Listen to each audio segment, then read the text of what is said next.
Estamos de vuelta en Punto y Contrapunto. ¿Otorgar pensiones a poblaciones vulnerables representa o no una transformación social? ¿Un estado de bienestar es el que otorga estas ayudas en efectivo o el que genera oportunidades para una vida digna? El pasado martes, aquí en esta mesa, nuestros panelistas iniciaron esta discusión. Hoy continuamos frente a la iniciativa presidencial de consignar en la Constitución el derecho a una pensión. La 4T se constitucionaliza, como dijo Martín Vivanco, o simplemente se promueve una sociedad que brinda más apoyos a quienes más lo necesitan. Eso no, una medida populista e innecesaria. Veamos el contexto. Durante la ceremonia por el 103 aniversario de la promulgación de la Constitución de 1917, el presidente López Obrador reiteró su propuesta de elevar a rango constitucional los programas sociales para establecer un auténtico estado de bienestar. En noviembre pasado, propuso que sea obligación del Estado garantizar la entrega de apoyos económicos a población vulnerable. En su exposición de motivos, la iniciativa propone que los pobres, los débiles y los olvidados encuentren protección ante la incertidumbre económica, desigualdades, desventajas y otras calamidades. De aprobarse la reforma al artículo 4 de la Constitución, las personas mayores de 68 años tendrán derecho a recibir una pensión por parte del Estado. En el caso de las personas indígenas, se otorgará a partir de los 65 años, y en el caso de las personas con discapacidad permanente, tendrán prioridad quienes tengan menos de 18 años, los indígenas de hasta 74 años de edad y las personas en condición de pobreza. Con el objetivo de reducir la deserción escolar, la iniciativa también propone otorgar becas a los estudiantes de todos los niveles escolares que pertenezcan a familias en condición de pobreza. La propuesta considera también la creación de un Sistema Nacional de Salud para el Bienestar para garantizar servicios de salud a quienes no cuentan con seguridad social. Se prevé que la iniciativa sea discutida en este periodo ordinario de sesiones, que ya fue turnada a las comisiones de puntos constitucionales y de salud. Punto y contrapunto. Bueno, otra vez está el tema en la mesa. El martes pasado creo que no terminamos o no cerramos esta discusión. Martín, ¿te sostienes en lo dicho? ¿Sigues pensando que no se debe meter porque es innecesario? A ver, vuelve a argumentarlo para quien a lo mejor alguien no nos vio el martes. No, a ver, yo no estoy en contra de los programas sociales por sí mismos. No, yo creo que estos aparte se anunciaron desde la campaña. Está a debate, yo creo, si sirven o no sirven, si realmente van a cambiar las condiciones de vida de la población más vulnerable, de los más pobres o no. Eso se verá en la ENIG que se presenta en el 2021. Ese es un debate, los programas sociales, si sirven o no, si estás de acuerdo o no. Otro debate es si esos programas sociales deben estar en la Constitución. Esos programas sociales no son derechos. Los derechos, los que están en la Constitución, es tener una vida digna, es tener derecho a la vivienda, es tener un derecho, si tú quieres, a envejecer dignamente, y de ahí se deriva que tengas una pensión. También tienes, por ejemplo, derecho a la educación, ahí se deriva derecho el derecho a una beca. O sea, son los medios los que deben de estar en las leyes. ¿Qué pasa? Si pones todo en la Constitución, la desvirtúas. La Constitución debe estar hecha de principios, de una textura abierta que puedan ser interpretables para poderlo mejorar, para que siempre puedas ir para adelante, para que no tengas las manos atadas en la siguiente legislatura y tengas que dar presupuesto a una cosa que a lo mejor no funcionó y necesitas una supermayoría de 2/3 partes para poder luchar para atrás. No, todavía no tenemos prueba de que estos programas, una, funcionen, y dos, de lo que estoy convencido, porque en teoría constitucional no se constitucionalizan políticas públicas. Los derechos ahí están, todos se pueden derivar. Y pongo 2 ejemplos. La Constitución de Estados Unidos tiene, ¿cuántas enmiendas tiene? No acuerdo, tienen 20 enmiendas. O sea, es una constitución de este tamaño. Sí. Inglaterra, que fue el estado benefactor más exitoso del siglo XX, ahorita ya no, pero sí lo fue, no tiene constitución. ¿No? Se mueve a través de principios y lo que hacen son política pública buena. Pero no necesitas llenar la Constitución de cosas porque la desvirtúas. Entonces, todo es Constitución, entonces, pues ya nada tiene valor. A ver, Veloz levantó la mano antes que Encinas, pero el debate el martes pasado era entre ustedes dos. A ahora, ver, Veloz. No, Veloz. Bueno, ya se dio. Gracias, órale, no me la aviento. No, porque hay que decir que los mayores cambios a la Constitución se dieron en los 2 sexenios pasados y principalmente en el Pacto por México, curiosamente a través de gobiernos divididos. Y si seguimos a este ritmo, la verdad es que el sexenio de López Obrador será de los periodos con menores cambios en la Constitución. Y aquí teníamos 2 debates. Creo que uno es de fondo, que acabas de decir, esto de elevar programas sociales a rango constitucional, y otro que era de interpretación, que era lo que había dicho Mario Delgado, que entiendo que tú interpretaste como constitucionalizar a la Cuarta Transformación como un movimiento, y que yo entendí su declaración más bien para consolidar la Cuarta Transformación se necesitan elevar a rango constitucional algunos derechos sociales. Creo que es una debate bastante bizantino y que sería más bien de una interpretación de una declaración. Pero en el fondo, ¿por qué se plantea elevar a rango constitucional, por ejemplo, las pensiones a adultos mayores? Estefanía creo que lo había dicho muy bien, para pasar de criterios discrecionales y de formación de clientelas. Es decir, que un funcionario puede decir quién sí y quién no, o que se lo deba a un gobierno, a un criterio de derechos, donde hay sujetos de derechos y el servicio es universal. Y el otro es, independientemente de quién esté en el gobierno, que cuando menos haya ese piso mínimo para garantizar un nivel de bienestar, un acceso a ciertos niveles de bienestar. Es la idea de que perdure estos derechos sociales independientemente de los cambios en las correlaciones de fuerza y en los gobiernos.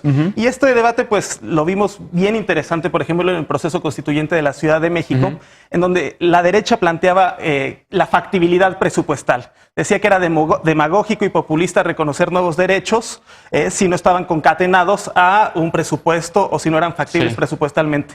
Y la izquierda decía, no, hay que reconocerlos, el pleno reconocimiento de los derechos no tienen que estar a expensas de los recursos monetarios, se tienen que reconocer normativamente plenamente y bajo un criterio de progresividad que es el de máximo uso de recursos disponibles. Ya. A ver, Veloso levantó la mano, pero además yo quiero nada más traer a colación que yo sí me acuerdo mucho de la frase de López Obrador a lo largo de los años, cada vez que hablaba sobre programas sociales o sobre ayudas que llegaban de repente en tiempos electorales, y que él siempre decía el mensaje de quien venga la ayuda, tómala y vota por quien quieras. O sea, eso es tu derecho, recibir ese tipo de ayudas, aunque sea el PRI, el PAN, el PRD, y acaba votando por quien tú quieras. El voto es libre y aunque te lo haya dado el PRI, pero tú quieras votar por el PRD o por el PAN o por quien sea, toma la ayuda, ¿no? Entonces creo que un poco me parece que es congruente, pero a ver, ¿cómo lo ves tú? A Martín no le gusta. Porque luego se enoja si va al último punto. No me enojo por eso, me enojo por muchas tonterías más. Bueno, yo sí retomaría justo dos cosas. Una, la que decía Martín poniendo ejemplo de la Constitución de Estados Unidos. Precisamente, Obama antes de irse lo que hizo fue tratar de llevar a la Constitución un financiamiento eterno para el programa de Planned Parenthood, que tenía que ver con Planned Parenthood, que tenía que ver con los lugares donde las mujeres podían interrumpir su embarazo, pero que además implicaba también ayuda de otros tipos de derechos reproductivos y estas cosas. Porque él sabía que era una manera de garantizar para siempre el presupuesto y que no estaba sujeto a que el próximo presidente que llegara, si estaba en contra de eso, empezara a jugar con el tema del presupuesto y a cerrar distintos lugares. Ese es el argumento principal de esto, además de que no se pueda traficar con los programas sociales en cuestión de votos, con ese tema de cómo perseguían la democracia los partidos anteriores o los gobiernos anteriores, y es garantizar un presupuesto. Si tú tienes esto en la Constitución, de entrada, estás garantizando un presupuesto y no estás esperando a ver si hay dinero o no, como lo que decía Alejandro. Entonces, los dos, yo creo que ya no hay para dónde hacerse. Si podemos elevar a rango constitucional pensión para niños discapacitados, para adultos mayores, que a estas alturas tú decías que probablemente nadie vaya a quitar, yo sí creo que el mejor argumento es que siempre haya dinero para eso, porque es un derecho y está garantizado en la Constitución. Yo sí creo que esa es la idea. Más bien, el problema es que como eres un conservador constitucional, lo que no quieres es que se puedan agregar más derechos. Pero se van a seguir agregando más derechos a la Constitución, porque así funcionan los derechos humanos. Y es que los derechos cada vez va a haber cosas que sean más derechos. Es más de una técnica jurídica, yo creo. Sí. A ver, nada más una pregunta, porque dicen ustedes que no, para que no dependa de presupuestos, pero si abro la Constitución y veo tantos derechos que están ahí plasmados desde hace tantos años, que no se cumplan, porque sí es un tema de presupuestos. Pero si no hay lana, pues no hay lana. Artículo 4 constitucional, todo el mundo tiene derecho a una vivienda. Artículo 123 constitucional, todo el mundo tiene derecho a nuestra constitución es hermosa. Por eso, no estoy hablando de que yo estoy de acuerdo contigo. Es como decir, no es una cuestión de presupuesto, no es una cuestión de presupuesto. Los derechos de libertad también. También es una cuestión de presupuesto. No. Mira, en ese sentido, estoy de acuerdo con Martín cuando dice, el que esté en la Constitución no significa que esto va a llegar a la vida de los mexicanos. Por lo que dijo Encinas, yo estoy en un punto medio. Tan es necesario que esté planeado cualquier gobierno exitoso y cualquier gobierno que piense en el bienestar de la gente necesita dinero para funcionar. Entonces no va a bastar con que esté en una Constitución para que esto se cumpla. Si los diputados no destinan el dinero, pero o sea, todo lo están derrochando en programas sociales que no están bien planificados, que no tienen reglas de operación y que hoy no sabemos si funcionan. Esto se trata de que quieren llevarlo de pensión para adultos. Creo que sí es un programa exitoso el presidente López Obrador cuando fue jefe de gobierno. Se ya elevó a muchos estados y se está llevando. Y qué bueno por la gente de la tercera edad de la nación. En la agenda legislativa del PAN para este periodo también va a proponer la creación de trabajos para gente de la tercera edad, para que no solo dependan de la pensión. ¿Trabajen? También. lo de Jóvenes Construyendo el Futuro. Yo el año pasado dije que fue, en términos idílicos, el mejor programa que se presentó. Pero en términos reales, hoy, del millón de jóvenes inscritos, solo 15,000 lograron colocarse. Lo que quiere decir que este programa, antes de soñar llegar a la Constitución, tendría que consolidarse, tendría que trabajarse y ver que esto realmente funcione e impulse a jóvenes mexicanos. Respecto al derecho a la salud, que no nos mientan, el derecho a la salud no lo está creando la 4T. El derecho a la salud forma parte de la Constitución desde hace décadas. Ya lo teníamos antes del programa, antes ¿cómo se llama? INSABI. Antes del INSABE ya funcionaba el nuestro y antes ya funcionaban otros. Es decir, lo que necesita este programa es dinero para los hospitales. Y una organización... Que se robaron los gobernadores del PAN. Ajá, y del PRI, del PRD y de Morena. Todos los gobiernos han robado en términos de seguridad, de salud. Y esto está muy mal, Estefanía. Y no lo tenemos... Sí, todos. En el gobierno de la Ciudad de México, ha sido una clínica de la Ciudad de México. Bueno, hay una... Y antes gobernaba el PRD y ahora gobierna Morena. ¿Y sabes qué? Va a haber falacias de ese tipo. No es una falacia, esto es hay una números, realidad. hay tablas. Y hay números y hay tablas, y sin importar el partido. Y lo otro, lo de reducción, sí importa. Lo de reducción de partidos políticos. Esto es un ataque para los que hoy somos oposición, pero que no se les olvide que Morena algún día va a volver a ser oposición y van a extrañar el presupuesto en los partidos políticos. ¿Quieres contestar? Nada más una réplica rapidísimo al tema de Jóvenes Construyendo el Futuro. En realidad, los 15,000 jóvenes que ya están empleados es una cifra sumamente exitosa, es una deserción exitosa, porque ni siquiera ha acabado sus 12 meses de capacitación y como la empresa ya identificó el talento de estos jóvenes, prefiere retenerlos, arriesgarse a que culminen su plan de capacitación y se vayan a otra empresa. Entonces, más bien estamos hablando de una desvinculación muy exitosa, incluso antes de que esté acabando. O sea, lo que dices es que va a venir luego una camada nueva de jóvenes, digamos, que acaben su capacitación y que luego entren a estas empresas. O sea, estos son adelantados. O sea, quieren llegar a los 2 millones, llevan 1 millón. De este millón, solo 15,000 lograron colocarse. No, pero quieren llegar a los que 2 no han millones. acabado ni siquiera sus 12 meses de capacitación. ¿Cuándo acaban los 12 meses de capacitación? Comienza la primera generación en enero. En enero del año de este año. Ya comenzó. Ya comenzó. Pero estos 15,000 son de jóvenes que ni siquiera habían acabado sus 12 meses de capacitación y ya están siendo contratados. Es una excelente noticia. A ver, ¿qué pasó con todos los que... Este programa se lanzó cuando? Fue, de hecho, el primer programa que lanzaron. O sea, yo estoy diciendo que es muy bueno. A mí me gusta. Ojalá que funcione. Pero lo que hoy no han colocado todos los jóvenes que se han inscrito. ¿Y por qué? Porque las empresas no están generando empleos. No les pueden dar empleo si no confían en la economía. Eso es lo que yo señalo. Y en todo caso, ojalá que funcione. Ojalá que la aspiración de la secretaria de Gobierno que quiere llegar a 2 millones se cumpla. Pero hoy no se cumple. ¿Cómo lo van a poner en la Constitución? La Secretaría del Trabajo, ¿no? Sí, de ahí fue donde saqué estas cifras, de una entrevista que hicieron. Y por último, Martín. Sí, nada más, a ver, 2 réplicas. Uno, el conservador constitucional es el que pone algo en la Constitución y que no quiere que cambie después, que lo quiere conservar. Hay conservador. Entonces, yo lo que quiero es que pueda cambiar y quiero que quiera, que pueda cambiar por una mayoría, no por una super mayoría. No.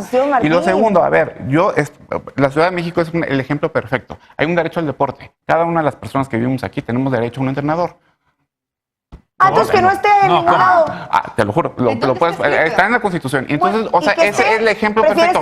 Derecho al deporte es a instalaciones deportivas, a salir a correr. Está en la Constitución. Ahora, ¿a un entrenador? Sí. Lo checamos a veces en nuestro parruche. Y luego se cuenta, lo que un condicionador físico, así es algo así.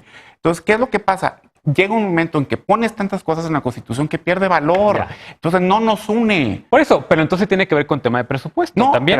Ahí te va. Por ejemplo, yo estoy totalmente de acuerdo con Alejandro. No necesitas tener un presupuesto porque si no, no tendrías derechos. Los derechos de libertad también cuestan. Las cárceles cuestan. No, y es para poder garantizar un derecho de libertad. Ay, Martín, es un conservador constitucional. Bueno, vamos a hacer una pausa y regresando. Los fines de semana largos es el tema que ha estado siendo discutido en redes sociales muchísimo. Los fines de semana largos son buenos para la industria del turismo y malos para la memoria histórica. El presidente López Obrador propuso eliminarlos y se desató la de San Quintín. Volvemos con este tema punto y contrapunto. No te vayas.